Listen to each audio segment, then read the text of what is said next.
Greetings. Welcome back to Ham Radio Test and Review. My name is Dave. My call sign is N8DAV. And the motto for my channel is one test is worth 1,000 expert opinions.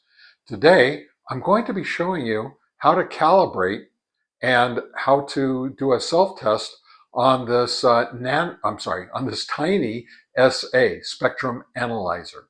All right, so kick back and relax, and the next time you see me, I'll be showing you step by step how to set this up and how to get it calibrated and do a self-test. Make sure that it's okay before my next video, and I'll show you how to actually do a test on an HT to see if it's dirty or not. All right, be right back. All right, here we are. We have the TinySA from CC. I have the stylus here that I prefer to use. However, you also get a wrist strap with like a guitar pick type thing on it, which you can also use as a stylus. I prefer not to use that. It comes with an antenna, so you can use the spectrum analyzer for hunting down RF signals that you may or may not want. And it comes with two cables with SMA male on each end and SMA female to female in the package.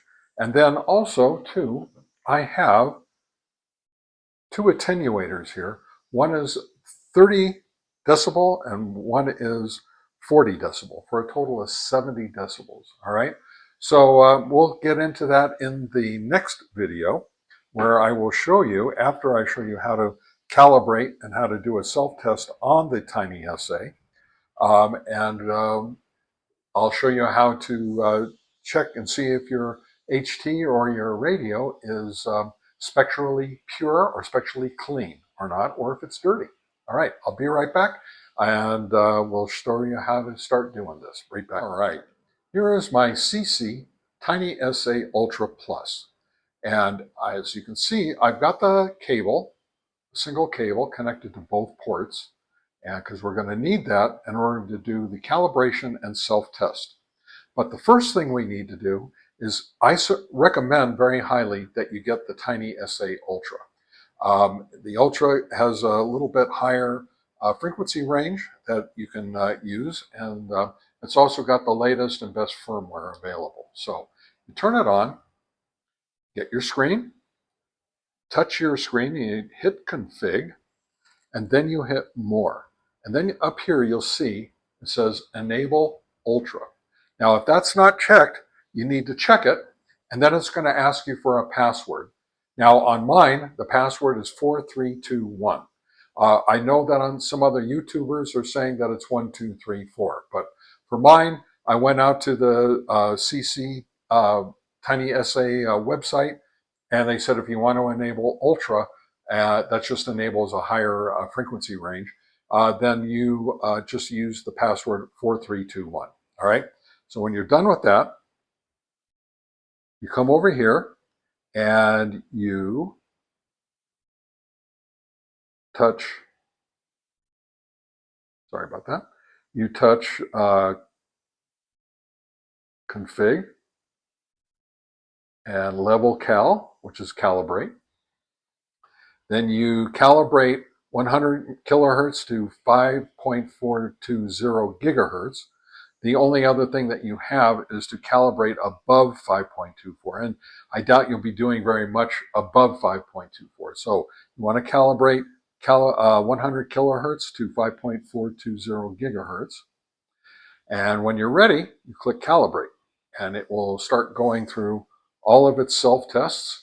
Now, normally I would stop the video and so you don't have to go through all of this, but I think it's very important that you see all the different things that it's doing. So I'm going to actually let it run during this period of time. Now, it does take a minute or two to get through everything. But it's, again, I think it's important that you have the patience and that you see what all is involved, because a lot of people say, nah, I'm not going to calibrate before I use it, or I'm going to try running a self-test before I do the calibration.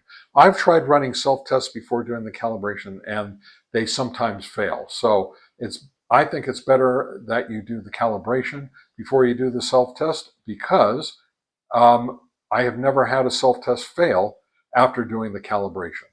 So there's really not too much left here for it to do. You'll see in the where it says calibration busy, eventually it'll say calibration finished, and then it'll say touch to continue. There you go. So calibration complete, touch to continue. So you hit the screen, come back, and now you hit up here, self-test. Now it'll be running the self-test. And by the way, if you have a fake one, it's not going to pass self-test number 3 or self-test number 7 if it does get past self-test number 3. That's the usual way you can tell if you have a fake or not.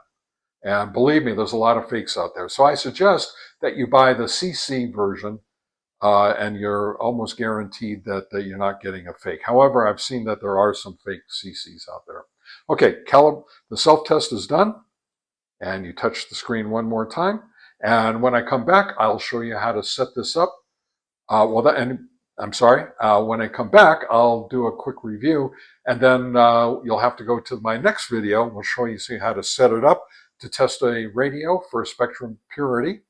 So in the meantime, you've just learned how to calibrate and how to do a self-test on the CC TinySA Ultra. Be right back. All right. So what did we learn in this video? We learned how to calibrate and do a self-test on the CC TinySA spectrum analyzer. And I do recommend the Ultra model. I will be putting a list of some of the things that you're going to need in the description, so you can click on the affiliate links and look and see what the prices and everything else are. And I will include the 30 and 40 decibel attenuators that I will be using in the next video in case you want to buy those at the same time. And I do recommend that you buy both the 30 and the 40 or 170 decibel attenuator, because you really do need about 70 decibels for a 5-watt radio to be doing the spectral purity tests and to do them correctly. And by the way, I would love to give a shout out to the Smoking Ape. If it wasn't for his videos, I would not know how to use this TinySA. He's a terrific YouTuber. I highly recommend you go out to the Smoking Ape and you watch some of his videos and you subscribe to his channel. You won't regret it. He does a lot of terrific work. And I've learned a lot from him. And what I'm going to be showing you in the next video, I learned completely 100% from him. He knows how to do the spectral purity of an HT or any other radio in the correct manner.